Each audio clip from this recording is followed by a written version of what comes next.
I remember the excitement I had when I was able to register to vote back in 1994.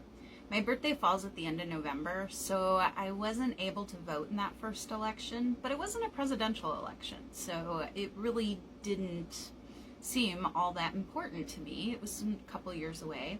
I will say I had moved to Illinois from Arkansas, and I was not happy when Bill Clinton was elected president in 1992.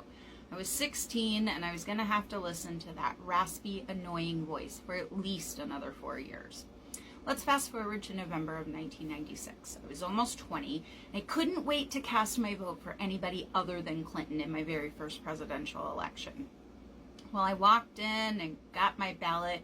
You remember that nightmare we had in high school where you get a pop quiz of something you didn't study for?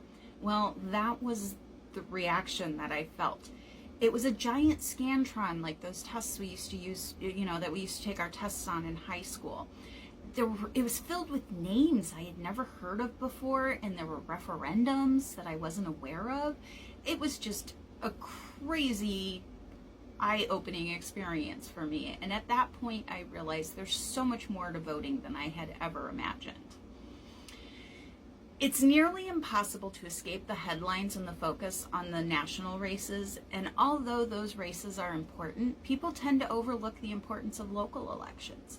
Voter turnout in elections outside of the presidential races has dwindled, and according to the Illinois State Board of Elections, the statewide turnout this year for the primary in 2024 was only 19.7%.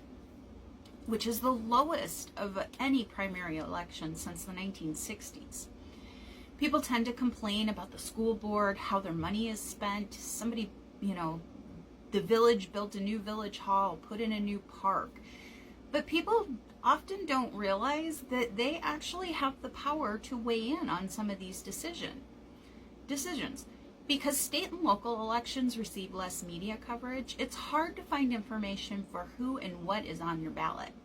I recently moved to a new town, so with the upcoming election on the horizon, I figured I'd share a resource that I use to find out this information. And,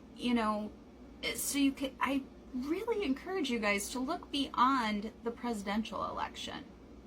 A lot of times people ask me, am I Republican or Democrat?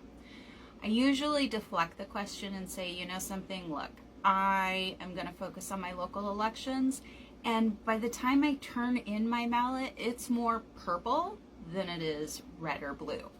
So my go-to place is vote.org. The website gives you resources not only to see what's on your ballot, but also allows you to check on your voter registration, register to vote, request an absentee ballot. It also gives you the reminders of when it's time to vote. So I encourage all of you guys to start researching the other options that are out there that are going to be on your ballot.